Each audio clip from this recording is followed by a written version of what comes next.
ya Miss ya.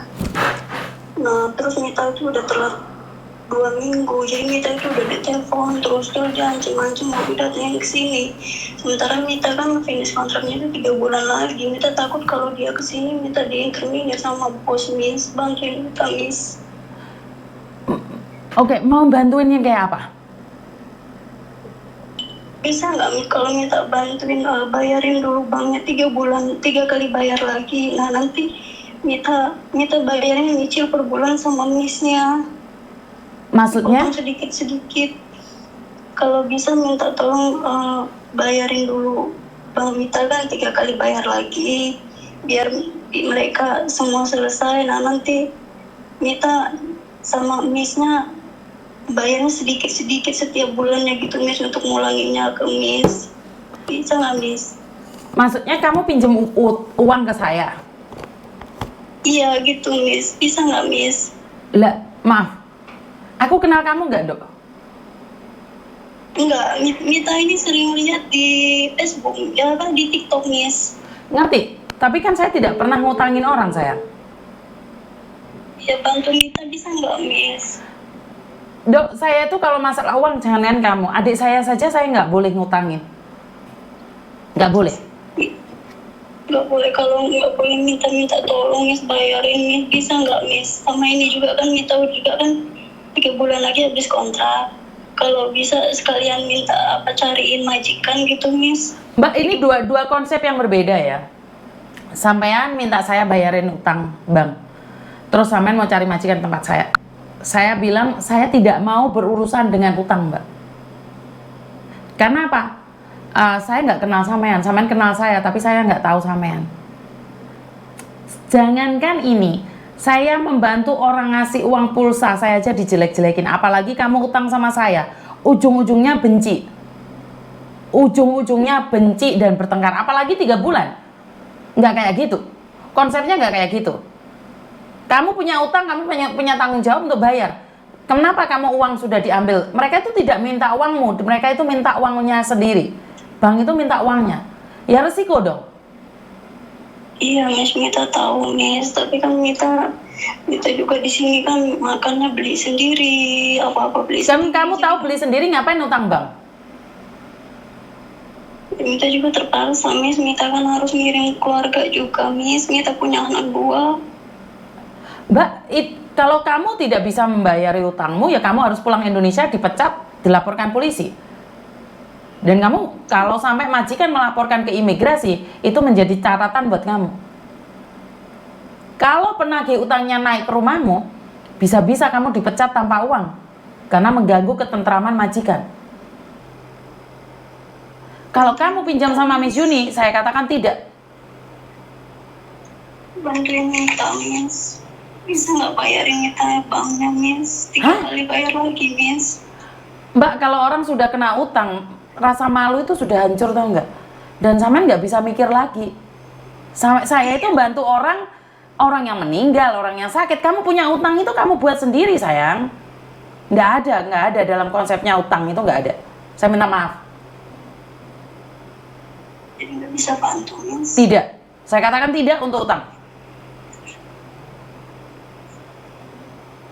Ya udah, makasih ya Miss. Sama-sama. Inilah akan tumbuh benih-benih kebencian ke saya. Ini yang akan menimbulkan rasa tidak suka ke saya. Karena saya tidak bisa membantu tentang utang piutang. Saya tidak mau kalian campur adukan antara memberikan informasi dengan utang piutang. Terus habis itu kalian mau cari majikan di tempatnya Koko Thomas. Tidak ada hubungan. Ini hal yang berbeda. Jadi kenapa sih saya selalu bilang, jika kalian cross my button line, saya punya batasannya sendiri, maka saya katakan tidak untuk itu. Saya katakan tidak untuk itu. Kalian punya anak atau apa, itu urusan kalian. Kenapa kalian tidak bisa memanage-nya? Terlihat sangat kejam, tapi itu adalah kenyataan. Lebih kejam lagi mulut kalian saat saya nagih utang. Ingat, sampai hari ini pun orang yang punya utang saya, ngina saya nggak habis-habis di media sosial. Utang saya 1 juta dikirim buat bapaknya yang sedang sakit.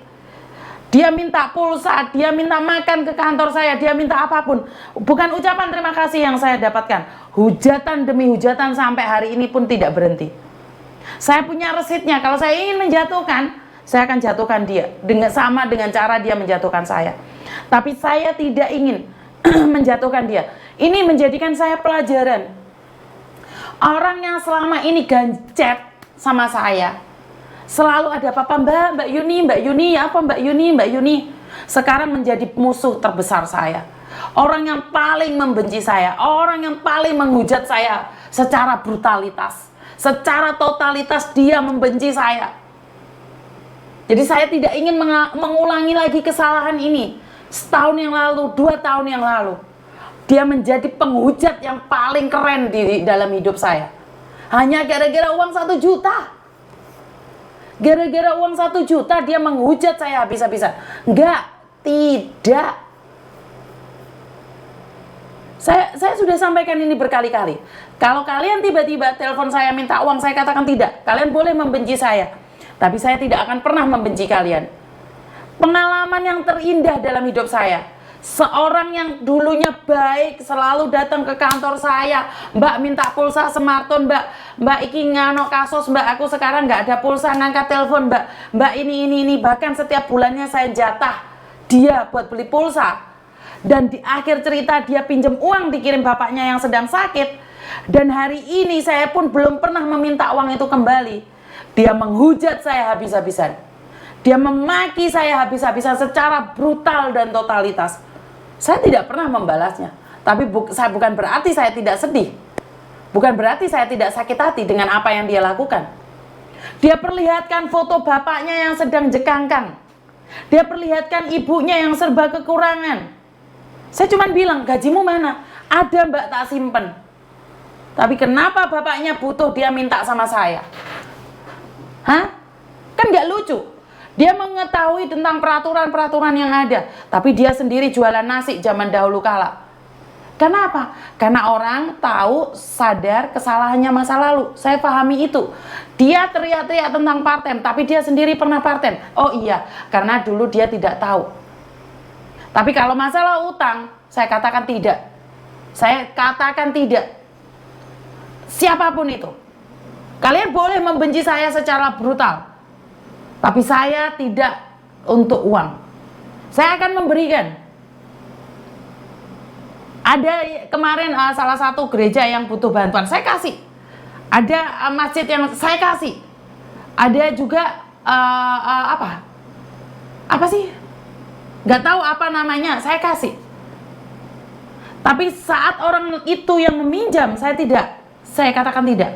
Orang-orang yang dekat sama saya, setelah saya memberikan bantuan pada anak yatim atau tetangga ataupun organisasi ataupun apa ya, gereja, orangnya terus berganti minjem sama saya. Loh, saya ngasih buat keperluan itu bukan berarti saya ngasih secara pribadi. Jadi bukan pribadi. Perkara saya diakuin di gereja tersebut, di masjid tersebut atau tidak, itu hal yang lain. Tapi saya tidak akan meminjamkan. Jadi saya tidak akan meminjamkan siapapun. Jadi sekali lagi, saya tidak akan meminjamkan uang apapun urusannya. Saya tidak ingin. Saya tidak ingin bermasalah. Saya tidak ingin bermasalah dengan siapapun. Teman baik saya sering podcast, sering ini, sering itu. Urusan duit langsung.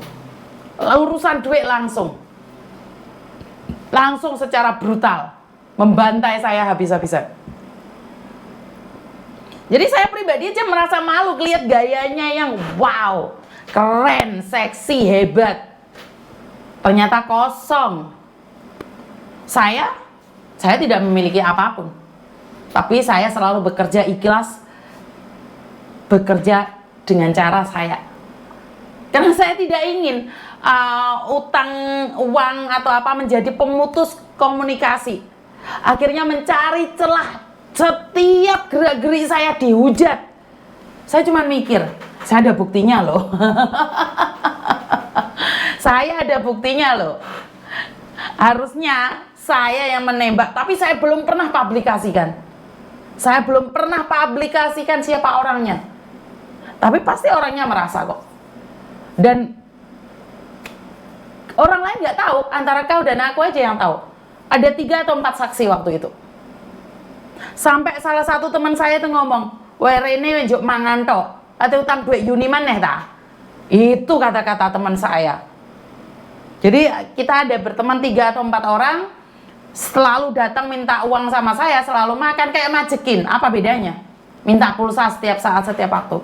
Tapi saya belum pernah bongkar namanya. Bener nggak? Nggak, saya nggak pernah. Jadi bubar saat koncongan. Saya cuman kalau mendengar namanya ataupun orang menanyakan kabar dia, terus lihat statusnya dia di screenshot sama anak-anak, saya tidak ingin membalasnya. Karena saya maaf banget. Selantang apapun kamu berbicara, sehebat apapun kamu berbicara, balekno duitku dikit, baru aku percaya omong kamu. Lu sangar tuh aku ye. Selagi kamu tidak mengembalikan uang saya, menurut pendapat saya, apapun yang kamu katakan itu adalah bullshit. Sehebat apapun kamu ngomongin saya, menjelek-jelekan saya, lek kamu belum mengembalikan uangku 1 tahun atau 2 tahun yang lalu, bagi saya kamu bukan siapa-siapa. Bukan siapa-siapa. Saya tidak minta uang makan, saya tidak minta uang pulsa, saya tidak minta uang transportasi. Tapi saat kamu menghina saya secara brutalitas dan totalitas, tapi kamu masih doyan ambil uangku, nggak gitu. Ya, jadi lek ngomong ngamuk pinter, tapi giliran duit lali ya, nggak ada. Dalam konsep ini uang lupa itu nggak ada. Saya itu masih punya tanggungan 2 orang. Yang satu namanya Wiji, karena beli tiket uangnya minta dikembalikan, refund. Saya ada buktinya, sudah dikembalikan, tapi Wiji belum mencari saya. Terus satu lagi siapa ya? Saya punya utang orang itu sebesar 10.000, tapi saya tidak bisa menemukan dia. Jadi saya tuh inget banget orang-orang yang pernah saya pinjam uangnya. Selain itu, jika kalian pernah saya pakai uangnya secara tidak sengaja, tolong ingatkan saya, karena saya punya memori yang tidak besar. Jadi sekali lagi buat teman-teman, jika saya punya tanggungan pada kalian, saya punya utang janji sama kalian, dan saya belum memenuhinya, tolong ingatkan saya. Jadi saya tidak menutup kemungkinan bahwa saya lupa. Saya ingat itu punya tanggungan 2.